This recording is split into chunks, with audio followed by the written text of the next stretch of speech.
अगर तूने इस वीडियो पे क्लिक किया है, तो ये तो सच्चाई है कि भाई तेरा प्लेसमेंट नहीं लगा है।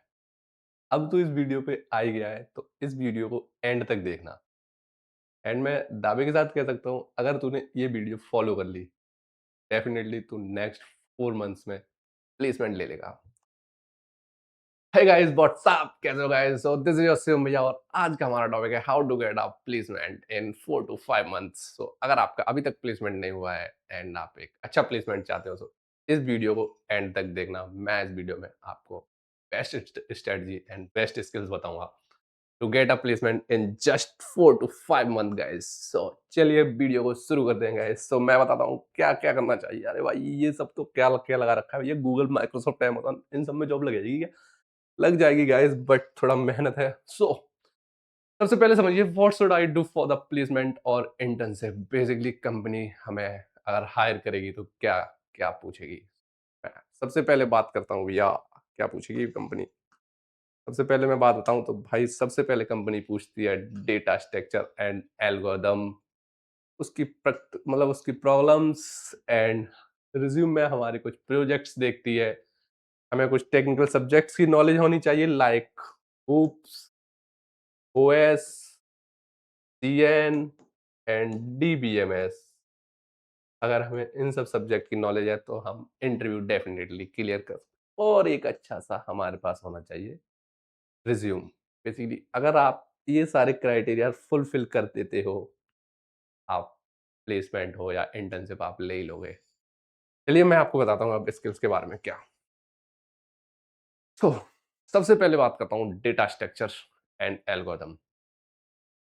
गाइस कोई भी फैंग कंपनी हो, विदाउट डेटा स्ट्रक्चर आप उसका इंटरव्यू क्लियर नहीं कर सकते हो और क्रैक नहीं कर सकते हो। तो अब मैं बताता हूँ आपको डेटा स्ट्रक्चर कैसे लर्न करना है। सबसे पहले आपको करना है डेटा स्ट्रक्चर्स के लेक्चर्स। आपको पहले फाइंड करना है पढ़ना कहाँ से है, ठीक है? Data structure and algorithm. सबसे पहले आपको करना है कॉन्सेप्ट लर्न करने हैं। एरे क्या होता है, लिंक्ड लिस्ट क्या होता है, लिंक्ड लिस्ट में हम कोई भी नोड डिलीट करना है तो वो कैसे डिलीट करते हैं, एरे में कोई भी हमको एलिमेंट फाइंड करना है तो वो कैसे करते हैं। सो आपको सबसे पहले कॉन्सेप्ट लर्न करना है। आपने जो भी टॉपिक्स थे उसके कॉन्सेप्ट लर्न किए, उसके बाद आपको उनकी करनी है प्रैक्टिस। प्रैक्टिस आप प्रैक्टिस कर सकते हो जीएफजी से, जीएफजी से एंड लीड कोड। आप यहाँ से आप जो भी आपने कॉन्सेप्ट लर्न किए, उसके बाद में आप उनकी प्रॉब्लम प्रैक्टिस कर सकते हो इन 2 प्लेटफ़ॉर्म से, ठीक है? ये तो हो गया डेटा स्ट्रक्चर एंड एल्गोरिथम की बात। थोड़ा मैं बता देता हूँ आपको कैसे क्या। और जो 4 महीने का अगर भैया आपने बताया तो 4 महीने का मैं टास्क दे रहा हूँ और आपको वैसे ही पढ़ना है। अगर मैं फर्स्ट वीक की बात करता हूँ आपको, तो फर्स्ट वीक में आपको पढ़ना है एरे। और एरे को पूरा पढ़ना है अच्छे से। एरे, स्ट्रिंग, एरे में searching, sorting, 2D array, string. ये मेरा फर्स्ट वीक का है। अगर तू देख फर्स्ट 2 डेज़, 3 डेज़ में ये कर सकता है तो 2-3 दिन तू स्ट्रिंग पे लगा लेना, ठीक है? सेकंड वीक पे अगर तू थोड़ा यहाँ से जब तू थोड़ा अच्छे से चीज़ें समझ जाएगा, उसके बाद में तेरे को आना है time complexity, space complexity, recursion, divide and conquer, backtracking, ठीक है? थर्ड वीक में तेरे को पढ़ना है array list, vector, linked list and fourth week में तेरे को पढ़ना है स्टैक एंड क्यूब, ठीक है? ये हमारा बेसिकली फर्स्ट मंथ का हो गया, फर्स्ट मंथ का हो गया। एंड इतना अगर तूने पढ़ लिया ना, तो कुछ सर्विस बेस्ड कंपनी होती है, कुछ स्मॉल स्टार्टअप, हालाँकि वो डेटा स्ट्रक्चर एल्गोरिथम पूछते नहीं, बट तू बेसिक इंटरव्यू क्लियर कर सकता है, ठीक है? नेक्स्ट की मैं बात करता हूँ, तो तेरे को 5th एंड 6th वीक में पढ़ना है tree.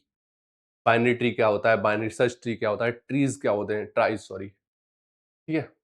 And most important topic है ये, मोस्ट इम्पोर्टेंट, ठीक है?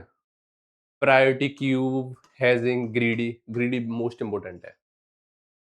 8th एंड 9th में तेरे को पढ़ना है graphs. 10th and 11th week में तेरे को पढ़ना है dynamic programming DP. And last week and 12th week में तेरे को पढ़ना है bit manipulation and segment tree. And देख, ये वेरी इंपॉर्टेंट, ये भी है मोस्ट इम्पोर्टेंट, ये भी मोस्ट इम्पोर्टेंट, ठीक है? 1, 2, 3 ये मोस्ट इम्पोर्टेंट टॉपिक्स हैं। कोई भी फैंग कंपनीज़ हो, अगर तेरे को कोई भी हार्ड क्वेश्चन पूछते हैं, तो वो इन्हीं 3 टॉपिक से आएगा। मेक श्योर इनको अच्छे से पढ़ाई करनी है। या ये तो बात हो गई तेरी डेटा स्ट्रक्चर एंड एल्गोरिथम की, टोटल कितना 12 वीक। एंड 12 वीक मीन समझ रहा है तू? तेरे 3 मंथ हो गए। 3 मंथ में तेरे को इतना पढ़ना है, ठीक है? डेटा स्ट्रक्चर एल्गोरिथम तेरे को 3 मंथ में करना। एंड सुन, एक और है, 3 मंथ सिर्फ तेरे को डेटा स्ट्रक्चर एल्गोरिथम नहीं पढ़ना है अकेला। एक कोई स्किल्स और करनी है कोई भी। जैसे अगर तू डेटा साइंस की बात करे, ठीक है? तो उधर तेरे को पाइथन लैंग्वेज तो तेरे को पहले आ ही रही होगी जब तू डेटा स्ट्रक्चर कर रहा है तो। तेरे को डेटा साइंस की स्किल सीखनी है। अगर तू वेब डेवलपमेंट में की तरफ जा रहा है, तो वेब डेवलपमेंट की स्किल सीखनी है तेरे को, ठीक है? डेटा एनालिटिक्स की तरफ जा रहा है, तो डेटा एनालिटिक्स की सीखनी है। साइबर सिक्योरिटी की तरफ जा रहा है, तो साइबर सिक्योरिटी की सीखनी है।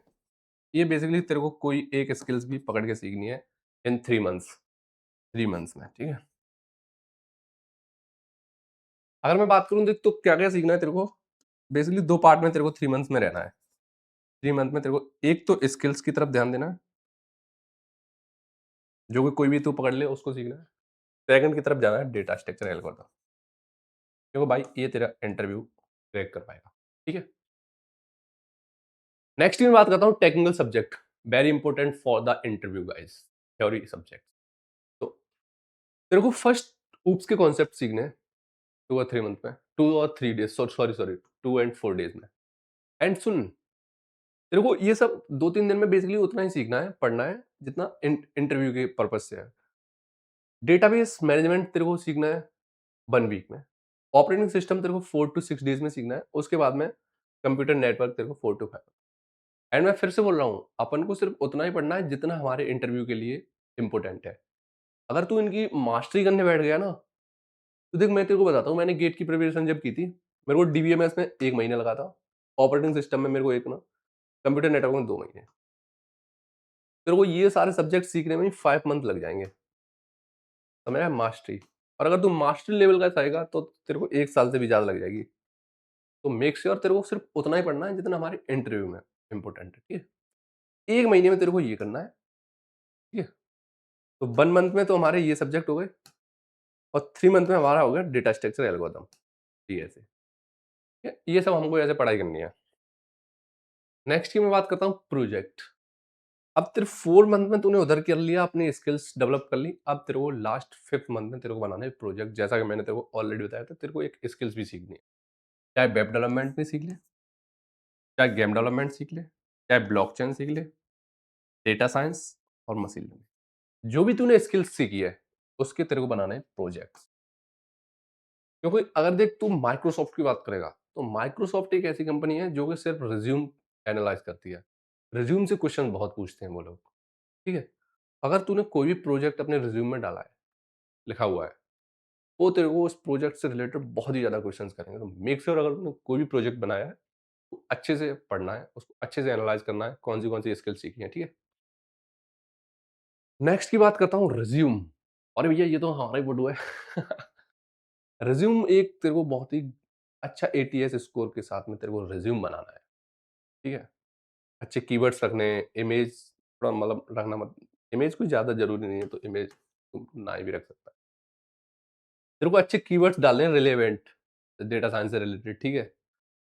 और क्या प्रोजेक्ट से रिलेटेड अच्छे कीवर्ड्स तेरे को फाइंड करने हैं, चैट जीपीटी करना या जो भी एआई टूल यूज़ करना, उसको तेरे को ऑप्टिमाइज़ वे में अच्छा सा ATS score and relevant keywords, ये सब रख के तेरे को अच्छा रिज्यूम बनाना है, जिससे तेरा एटीएस स्कोर अच्छा होगा और तेरा रिज्यूम शॉर्टलिस्ट होगा। आई थिंक मैंने सारा क्लियर कर दिया है तेरे को। अगर तेरा इस वीडियो से रिलेटेड कोई और भी डाउट है, इस वीडियो के कमेंट सेक्शन में तू मेरे को बताना। क्या चाहता है नेक्स्ट वीडियो और कौन से टॉपिक पे चाहता है, ठीक है? तब तक के लिए बाय बाय, टेक केयर, अपना ख्याल रखें, अपना ख्याल रखें। Love you bro.